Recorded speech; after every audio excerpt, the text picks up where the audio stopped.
Hello everyone, this side Dr. Amit Kumar Sharma. I welcome you all at Wi-Fi Studies CSIR Net channel. My referral code is Amit S10 and you are in the Super Question series. So my dear student, as you all know, Super Question series just means questions that are based on the content of the CSIR Net examination. या तो C S I R NET के exam के questions होते हैं इसमें, जैसे कि आज मैं सिर्फ C S I R NET में आए हुए क्वेश्चंस ही लेके आया हूँ, या फिर क्या होता है कि किसी ऐसे टॉपिक से होते हैं जो C S I R NET के कंटेंट में है बट किसी अदर एग्जाम में आए हुए हैं, यानी कि ये सारे क्वेश्चंस कहीं ना कहीं आए हुए होते हैं। तो चलिए सबसे पहले हम बात करते हैं मेरी अदर क्लासेस की। भाई हम ले रहे हैं other regular class. Regular class means regular class क्या है? रेगुलर क्लास के अंदर हम टॉपिक वाइज डिस्कशन करते हैं रेगुलर क्लास में। ओके, रेगुलर क्लास में क्या होता है? रेगुलर क्लास में हम डिस्कस कर रहे हैं टॉपिक वाइज, कोई भी कंसेप्ट लेते हैं और उसको डिस्कस करते हैं। और प्लेटफॉर्म क्या है इसका? प्लेटफॉर्म है Wifi Study C S I R NET. The second one is the super question series, जो कि मंडे टू फ्राइडे होती है, जैसे कि इसमें आप हैं, और ये 12 नोन पे होती है, और इसका भी प्लेटफॉर्म होता है Wifi Study C S I R NET. ठीक है ना? So this is the thing. क्या और भी क्लासेस हैं? यही क्लासेस हैं, अदर क्लासेस भी हैं, चलिए देख लेते हैं। स्पेशल क्लास जो कि एवरीडे होती है 9:30 पर अन अकेडमी पे होती है। इसके लिए आपको अन अकेडमी लर्निंग ऐप को इंस्टॉल करना होगा अपने मोबाइल के प्ले स्टोर से, और अपना अकाउंट बनाना होगा, उसके बाद ही आप एक्सेस कर सकते हैं इन क्लासेस को। The classes are free, so you may join anytime, no problem, at 9:30 every day. So plus classes की बात करें अगर हम, तो प्लस क्लासेस मेरी 22 अगस्त से स्टार्ट हो चुकी हैं, और ये क्लासेस अन अकेडमी पर चल रही हैं, जो कि मैं जनरली मॉर्निंग में 11 AM पर लेता हूँ। इसमें कोर्स चल चुका है अलजेब्रा का। ठीक है, मॉडर्न अलजेब्रा को यहाँ डिस्कस कर रहा हूँ सबसे पहले, और इसके लिए आपको सब्सक्रिप्शन लेना होगा। और what is the process, just I will let you know on this page. First, what you have to do, you have to go to the Play Store of your mobile and then just download the Unacademy Learning app. जैसे ही आपने Unacademy learning app install कर लिया, you have to go to the NET examination category में जाइएगा और NET exam पे click कीजिएगा। You will get this window CSIR UGC NET. Click on this button, you will get the get subscription button. नीचे की तरफ जैसे ही gate subscription button मिले, आप क्लिक कीजिएगा और पहुंच जाएंगे इस पेज पर, जिसमें दिया हुआ है 1 मंथ का सब्सक्रिप्शन, 3 मंथ का, 6 मंथ का, 12 मंथ का और 24 मंथ के सब्सक्रिप्शन के बारे में। जब हम बात करते हैं 12 मंथ के सब्सक्रिप्शन की, तो नोटिस कीजिएगा इसका प्राइस दिया हुआ है 11,550 रुपये। कितना दिया हुआ है? 11,550 रुपये। और 12 मंथ के सब्सक्रिप्शन के लिए, 24 मंथ के सब्सक्रिप्शन के लिए 16,850 रुपये। सो दैट मीन्स प्राइस यहाँ पर दिए हुए हैं, बट अगर आप यूज करते हैं Amit S10 referral code, then you will get the advantage. क्या एडवांटेज मिलेगा आपको? You will get the 10% discount. Okay, so you can use Amit S10। तो भाई इसको यूज कर लीजिए और एडवांटेज आप ले सकते हैं। तो ये सब सब्सक्रिप्शन की डिटेल कर दी। चलिए अब हम बात करते हैं क्वेश्चंस की। क्या मैं क्वेश्चंस लेके आया हूँ? ये कुछ वीडियोस हैं, C S I R NET mathematical science strategy and exam pattern. आप इसको एक्सेस कर सकते हो Wifi Study C S I R NET channel पे जा करके प्ले लिस्ट में जाइएगा और मेरी वीडियो को। सेकेंड है how to manage C S I note, that is also very important. And one more thing, there is also the other one, कि what are the important books for the C S I R NET, तो आप उसको भी access कर सकते हैं। तो चलिए अब मूव करते हैं नेक्स्ट पेज पर, जिसके लिए आज हम यहाँ हैं और क्वेश्चन को हम डिस्कस करने जा रहे हैं। What is that? The first question is that which one of the following is an is और आर algebraic नंबर। तो सबसे पहले हमें क्या ढूंढना है? algebraic number. अरे भाई, अगर किसी भी पॉलिनोमियल इक्वेशन का रूट है तो उसे हम कहते हैं algebraic नंबर। तो आप नोटिस कीजिए, अगर मैं बात करता हूँ फर्स्ट ए ऑप्शन की, बिल्कुल क्लियरली हमें पता लग रहा है, यहाँ ऑप्शंस देखते ही पता लग रहा है पाई और ई algebraic नंबर नहीं है हमारे पास। ठीक है ना? सो दैट मीन्स हमें क्या पता लग गया कि पाई और ई तो बिल्कुल बाहर हो गए। But what about root two plus root three and four की power 1/3 and -2i? If I am coming to the part B, for the option B के लिए बात कर रहे हैं, सो आप नोट कीजिए क्या क्या लिखा हुआ है उसमें। 4 की पावर 1/3 -2i, द 4 की power 1/3 is also the algebraic number and 2i is also the algebraic number। और ये क्या है? इन दोनों का डिफरेंस है। So this difference will also be the algebraic number। So there is not the big issue क्या था ये? सिंपल अलजेब्रा था. Sum of the two algebraic number is algebraic number. Difference is also the algebraic number. So that means just simple algebra use किया गया about the algebraic number. So this is the algebraic number B. There is no problem. But what about the first one? Root 2 plus root 3. Similarly, you can see that root 2 plus root 3. Okay, root 2 is the algebraic number and root 3 is all the algebraic number. So there sum will be the algebraic number. So similarly, A and B is the correct option. However, C and D is not. ठीक है ना? सो I think आपको सिर्फ definition पता होनी चाहिए algebraic number. इससे ज़्यादा इसमें कोई भी लॉजिक नहीं है. ये नेट में आया हुआ क्वेश्चन है एग्जाम में. चलिए मूव करते हैं नेक्स्ट क्वेश्चन पे. नेक्स्ट क्वेश्चन हमारे लिए क्या इन्फॉर्मेशन लेके आया है? In the next question, we see the function fz is equal to mod of z square. What is the function f of z is function fz is equal to mod z square is everywhere analytic, nowhere analytic, differentiable at zero, none of the above. भाई चार option दे दिए गए हैं और इसमें क्या क्या पूछ रहा है हमसे फंक्शन के बारे में कि एनालिटिक है नहीं है. मैं आपको सिंपल टेक्निक देना चाहूंगा यहाँ पर. आपको क्या करना है, जब भी फंक्शन ऐसा मिल जाए मॉडुलस वाला, तो आप मॉडुलस की प्रॉपर्टी को यूज कर लीजिएगा. Mod of Z is equal to one mod of Z square. We can write this is equal to Z Z bar. अब आप एक ही स्टेटमेंट याद रखिएगा, कोई भी फंक्शन आपका एनालिटिक हो जाएगा यदि del F by del Z bar is identically zero. Okay, so what happen, del F upon del Z bar is equal to क्या आ गया आपके पास? Z from the above equation. So Z bar के respect में जैसे ही मैंने इसे जेड बार के रेस्पेक्ट में डिफरेंशिएट किया partially, so that means what I am getting one which is not equal to identically 0 unless z is equal to 0. So only z is equal to 0 के लिए ही ये 0 हो सकता है, अदरवाइज किसी और नॉन जीरो वैल्यू के लिए z की नहीं होगा 0. इसका मतलब ये है नो वेयर एनालिटिक. बट और अदर ऑप्शन भी देख लेते हैं. इसमें दिया गया differentiable at 0. Yes, it's a differentiable at 0, there is no problem. क्योंकि क्या हो गया, z इज इक्वल टू 0 की वैल्यू हमें 0 मिल गई ना. But analyticity is not the property of a point, is a property of the domain. So that was differentiable तो हो गया बराबर 0, but nowhere analytic. So these two are the correct option of this question. तो बहुत ही simple था. जब भी कभी मिले हमें क्या करना है, सिंपल डिफरेंशिएट करना है with respect to z bar. Okay, और चेक करना है कि क्या वो आइडेंटिकली जीरो है. आइडेंटिकली जीरो है, so that means the function is analytic. Okay ना? चलिए, सो ये क्लियर हो गया होगा आपको. ये ऑप्शंस हमारे खत्म हो जाते हैं, यानी कि डी ऑप्शन भी और ए ऑप्शन भी. चलिए अब मूव करते हैं नेक्स्ट क्वेश्चन पे. नेक्स्ट क्वेश्चन हमें क्या इन्फॉर्मेशन दे रहा है? यस, दिसंबर 2013 में आया है. Find the radius of the convergence of the series. क्या दिया हुआ है सीरीज क्या दी हुई है आपको? The series is given as summation n is equal to 1 to the power infinite z की power n factorial. Okay, so this is the thing. अब हमें z की पावर n फैक्टोरियल दिया हुआ है. हम कैसे फाइंड आउट करें un? हमें तो चूंकि सीरीज अलग दी हुई होती है ना उसके अंदर. सो नोटिस कीजिए यहाँ पर आप सीरीज को कैसे लिखोगे. This will be equal to, first value put कीजिए, you will get z. then what is the second value? You will get z square.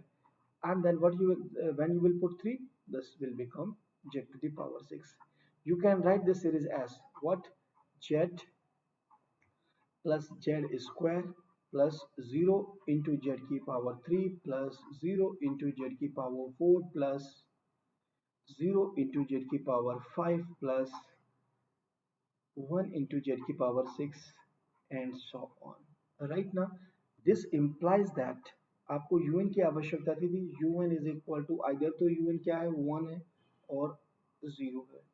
ठीक है, जब भी आपके पास जब आप n लेके चल रहे हैं फैक्टोरियल की फॉर्म में, फैक्टोरियल नंबर है, so that means this will be the 0 1, otherwise it will be 0. So for both cases what you will do, for un is equal to 1, you have to find out the r1. What is the radius? R1 is equal to what? R1 will be simply you can say, because in this case un is equal to 1, so this will R1 will be clearly 1. बिना फार्मूले के ही देख सकते हैं इसको तो. But for un is equal to 0 and for un is equal to 0, what happen? R2 is equal to 1 upon 0 की power 1 by n, and the limit n tends to infinite, simply that is equal to 1 by 0, this is equal to infinite. So R2 is equal to what? This is equal to infinite. आपके पास R1 की value आ गई है 1, R2 की value आ गई है infinite. Now just find the value of R. R is equal to minimum of R1 comma R2, which will be equal to minimum 1 comma infinite, and that is nothing, that is equal to 1. So this implies R of the series is equal to 1. Clear हो गया सभी लोगों को? हाँ, जब भी कभी हमें n फैक्टोरियल दिखाई दे, you have to tackle the question in this way. Okay, that's fantastic. So चलिए मूव करते हैं नेक्स्ट क्वेश्चन पे. नेक्स्ट क्वेश्चन हमें क्या इन्फॉर्मेशन देता है? Yes, the circle of the convergence of the series is, हमें सर्किल पूछा गया, circle of the convergence of the series. आज बहुत सारे सीरीज के क्वेश्चन लेके आऊँ, और ये क्वेश्चन कब आया है? ये क्वेश्चन आया है जून 2012 में. ठीक है, पिछला क्वेश्चन कब आया था? दिसंबर 2013 में, और ये आया है जून 2012 में. सो क्या है, यहाँ पर हमें सीरीज दी गई है, सीरीज दी हुई है, यूएन सीधा निकाल लीजिए. सीरीज नोटिस कीजिएगा, पहले क्या दिया हुआ है? -3 की पावर n z -1 की पावर 2n. ठीक है. सो नाउ देन आपको क्या निकालना है? आर निकालना है, सर्किल ऑफ द कन्वर्जेंस निकालना है. सो सबसे पहले हमें आर निकालना होगा. सो लिख सकते हैं आप the radius of convergence of the series. कैसी सीरीज की? ए एन जेड की पावर एन, ऐसी सीरीज की is given by the following formula. That means r is equal to, आप निकाल सकते हैं, limit n tends to infinite un upon un plus 1, which is equal to a limit n tends to infinite 1 upon un power 1 by n. This is also in the modulus. Okay, so ये हमें find out करना है. हमें यहाँ पर क्या देखना होगा? un. Here un is equal to, what is the value of un? Un is equal to -3 की power n. So now then what happen? R is equal to limit n tends to infinite 1 upon modulus लगा हुआ है. So this is simply modulus की वजह से क्या हो गया? ये वैल्यू पॉजिटिव हो गई, and this is equal to 3. Implies r क्या आ गया आपके पास? 3. बट किस सीरीज के लिए? इस सीरीज के लिए. So for the over given series R will be what? सो ये भी लिख सकते हैं हम यहाँ पर, circle of convergence is what? z minus 1 का मॉडुलस का power 2 less than 3. This implies z minus 1 less than root 3. क्या इसमें ऑप्शन है? Yes, there is option, and the correct option is the B. तो very simple question. We have to see कि k की value क्या है, उस k को आपके इसके ऊपर इम्प्लीमेंट कर देना है. ठीक है ना. अगर r बात करेगा, ये r निकला है इस सीरीज के लिए, but for the series r will be simply √3.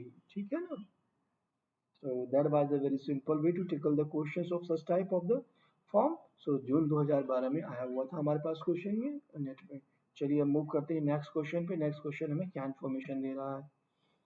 Late p x be the polynomial of degree x. ये रियल वैल्यूड फंक्शन आपके पास वेरिएबल है. ठीक है, ऑफ कितना? Degree greater than equal to 1. So that means कोई भी डिग्री हो सकती है उसके ऊपर. पॉलिनोमियल है, एन डिग्री का पॉलिनोमियल हो सकता है. उसके बाद पूछा गया है the radius of the convergence of the power series. ROC means radius of the convergence of the power series. क्या दी गई है भाई? पावर सीरीज देख लीजिए. पावर सीरीज दी गई है n is equal to 0 to p n और z की पावर n. ठीक है, जो भी पॉलिनोमियल हो वो क्या होगा? X square, x cube, x five, कोई भी होगा ना ऐसी डिग्री का. X square plus 1, x cube plus x 1, ऐसे कोई भी पॉलिनोमियल होगा. सो आपके पास un की वैल्यू क्या आ गई? un is a p n, और पी एन क्या है? पॉलिनोमियल ऑफ डिग्री है.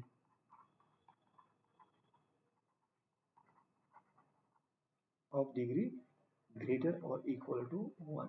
ठीक है ना. और हैवी वेरिएबल x के अंदर हमारे पास, तो भी हमें कोई घबराने की बात नहीं है. So you can say p x p of n is equal to, simply you can say that is equal to some power. हम 1 पे भी ले सकते हैं, कुछ भी पावर ले सकते हैं. वेरिएबल x में था, so we have assume this is x की पावर 3. ओके, और x स्क्वायर कुछ भी, क्योंकि ग्रेटर देन इक्वल टू 1 है. So that means what happen? A limit n tends to infinite un upon un plus 1 is equal to what? X by x, which is equal to 1. So what is the value of r? This implies that r is equal to 1. Even though you can say r is equal to even, or भी कह सकते हैं even or limit N tends to infinite, क्या आएगा आपके पास, P N upon P N plus one will be equal to one. कोई भी पॉलिनोमियल आप ले लीजिएगा, ठीक है, इक्वल टू वन का, ठीक है, because this is a polynomial, because this is polynomial in degree s, ठीक है, the polynomial in x of degree greater than equal to one, so ये x की वजह से हो गया because this is in the x, ठीक है ना। तो सिंपली वो हमें पावर कुछ इफेक्ट करेगी ही नहीं और हमारा आंसर मिल जाएगा हमें। So that is clear to all of you, that's fantastic. तो आंसर क्या आ गया हमारे पास, the answer is the one, B is the correct option, rest is not. चलिए मूव करते हैं नेक्स्ट क्वेश्चन पे। नेक्स्ट क्वेश्चन हमारे लिए क्या लेके आया है, यस, नेक्स्ट क्वेश्चन दिया गया, let be entire function with constant modulus then, simple है बिल्कुल, ज़्यादा इसमें ज्ञान नहीं लगाना, माइंड नहीं लगाना है हमें। ओके, इसने क्या कह दिया, हमें क्या दिया है कि उसकी रियल वैल्यूज आपकी का मॉडुलस जो है लेस और इक्वल टू वन है। फंक्शन के पास इंफॉर्मेशन दी गई है, क्या क्या इंफॉर्मेशन दी गई है, आप इस एंटायर फर्स्टली, और u का मॉडुलस क्या दे दिया गया है, बाउंडेड दिया गया है, तो ऑब्वियस हो जाएगा the function will be the constant, ठीक है ना। तो सिंपली किस पे क्लिक कर देना, that's the result. Okay, simply you have to be click on that कि the function will be the constant. So there is the very famous theorem जिसका नेम हमें मालूम होना चाहिए। आई डोंट थिंक सो कि किसी को ऐसा है कि नहीं मालूम है, ठीक है, सभी जानते हैं इस थ्योरम को। सो दैट मीन्स सिंपली हमारे पास फंक्शन कैसा आ गया, वो फंक्शन कांस्टेंट ही होगा जिसका रियल पार्ट, एक बार यहीं पर मैं कह देता इमेजिनरी पार्ट इज लेस और इक्वल टू के, तो तब भी आपको कोई चिंता की बात नहीं थी, फंक्शन कांस्टेंट ही था, ठीक है ना। So that is r not the image of s is also constant दिया हुआ है, ठीक है, बट मोस्ट ऑफ प्रोबेबिलिटीज है f is a constant, identically zero गलत है, एवरेज इज जीरो ये भी गलत है, ठीक है, this is one is the correct one. दो अगर सी में है तो इमेजिनरी पार्ट भी उसका कांस्टेंट ही है, बट खाली इमेजिनरी से नहीं होगा, आपको मोस्ट अप्रोप्रिएट इसी पे लगाना पड़ेगा, इज द कांस्टेंट वन, ठीक है ना। सो चलिए मूव करते हैं नेक्स्ट क्वेश्चन पे। नेक्स्ट क्वेश्चन हमें क्या इन्फॉर्मेशन देता है, नेक्स्ट क्वेश्चन दिया गया है जो कि जून 2011 में आया था नीट के एग्जाम में। बहुत सारे रेडियस ऑफ कर्व से क्वेश्चन ले आया हूँ भाई आप लोगों के लिए, आप देख सकते हैं। तो पावर सीरीज, क्या सी पावर सीरीज है, summation n is equal to zero to infinite two की power minus N and Z की पावर टू एन, कन्वर्जेस किस वैल्यू पे कन्वर्ज करेगी, आंसर तो देखते ही लग जाना चाहिए था, और मैन आउट भी है, but no problem, we have to be careful about this value. ये हमें पावर दिया गया है, here un is equal to what, here un is equal to 1 upon 2 की power n, so what is the radius of convergence of the series a n z की power n, r is equal to limit n tends to infinite but 1 upon un modulus की power 1 by n, so this is equal to simply 2, okay। So radius of convergence of किस सीरीज की, minus two की power n Z की power two n is what is r की power 1 by 2, okay, which is equal to what, root 2।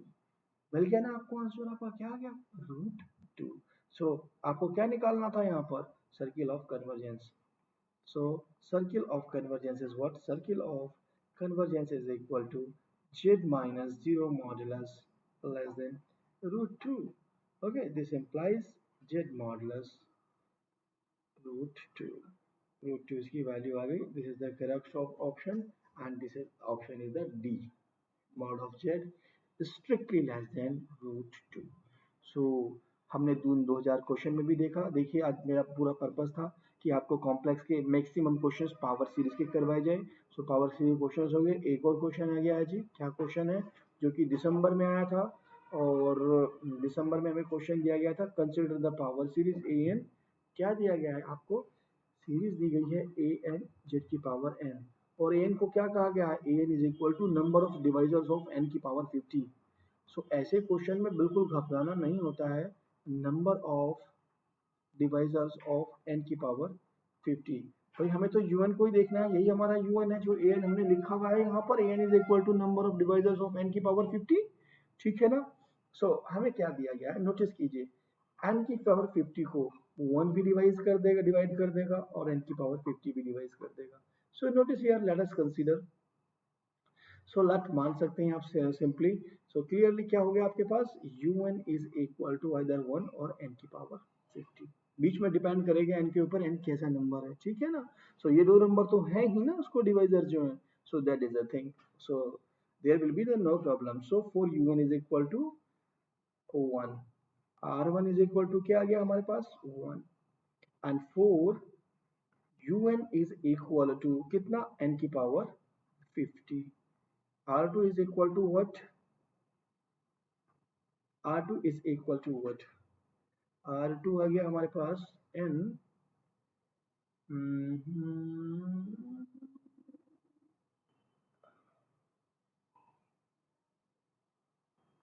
r2 निकाल लेते हैं, ठीक है, un अपॉन 1 अपॉन, इससे निकल जाएगा जल्दी, ठीक है, इसी फार्मूले को यूज कर लेते हैं। What is this, this is 1 upon n की पावर 50 बाई n, ठीक है, दैट्स नथिंग, और हमने क्या लगाया गया, limit n tends to infinite, this is equal to 1 upon n की पावर 1 बाई n की पावर 50, और लिमिट क्या है, n tends to infinite, this value is 1, so this is equal to 1 upon 1 की power 50 which is equal to 1, this implies r2 is also equal to 1, so r क्या होगा, r is equal to minimum of r1 comma r2, so this implies 1, so this implies that capital R is equal to 1, simply पता लग गया हमें r की value भी क्या आती है, r की वैल्यू भी 1 आएगी जी दोनों केस में। सो इसका मतलब क्या हो गया हमारे पास, सो बहुत ही सिंपल क्वेश्चंस होते हैं, ये क्वेश्चंस मिस नहीं होने चाहिए, ये क्वेश्चंस ट्रिवियल क्वेश्चंस है, हर एक व्यक्ति करेगा, किसी से भी गलती हो गई तो समझ जाना उसके सिलेक्शन में थोड़ी सी दिक्कत आ गई है, ठीक है। So that is a thing जो कि हमें ध्यान रखनी चाहिए, ओके ना। This is the next question, क्या नेक्स्ट क्वेश्चन इंफॉर्मेशन देता है हमें, आपको एक फंक्शन दिया गया है जीजेड, जीजेड ने क्या कहा है, जीजेड हमें एक जीजेड फंक्शन है, और किस तरीके से, mod of Z is equal to 1/2 हमें सर्किल दिया हुआ है, और यहाँ फंक्शन दिया है e की power minus Z upon Z plus 1 dz, right. Circle क्या है ये, सबसे पहले इसकी सिंगुलरिटी देखिए, आपको क्या मिल गया, z is equal to -1, circle कितना है, centre at origin and radius 1/2 का, centre at origin at this is the point, this is the radius 1/2, r is equal to, so okay. So now then point कहाँ है, बाहर है इसके पास, तो इसका मतलब इनसाइड, हमारे पास inside there is no singularity, ठीक है ना। सो दैट मीन्स क्या हो गया आपके पास, इस पूरे फंक्शन के पास कोई सिंगुलैरिटी ही नहीं है इस रीजन के अंदर। सो क्या कहेंगे, फंक्शन इज एनालिटिक आउटसाइड, नहीं, फंक्शन आउटसाइड एनालिटिक नहीं है, function is analytic on this boundary, on पे भी हो गए, ऑन पे भी से कोई दिक्कत नहीं आ रही है, z is equal to 1/2 you will put, you will get the finite value, so that means function is analytic inside, yes हम यही जानते हैं, ठीक है ना, none of the above नहीं हो सकता, इसका मतलब ये भी नहीं, ये भी नहीं, you are getting this option, ये एग्जाम में आया हुआ है जी। सो दैट मीन्स आज हमने बहुत सारे क्वेश्चंस डिस्कस कर लिए कॉम्प्लेक्स के पार्ट से, स्पेशली हमने फोकस था, हमारा मैक्सिमम था कि रेडियस ऑफ कन्वर्जेंस के बारे में आपको बताएं, रेडियस ऑफ कन्वर्जेंस के बारे में हमने यहाँ पर डिस्कस किया है, ठीक है। सो लाइक कीजिए, शेयर कीजिए वीडियो को, और सब्सक्राइब कीजिए वाईफाई स्टडी CSIR नेट को, wifi study CSI net channel को लाइक कीजिए, शेयर कीजिए और सब्सक्राइब कीजिए चैनल को। Thanks a lot for watching the video.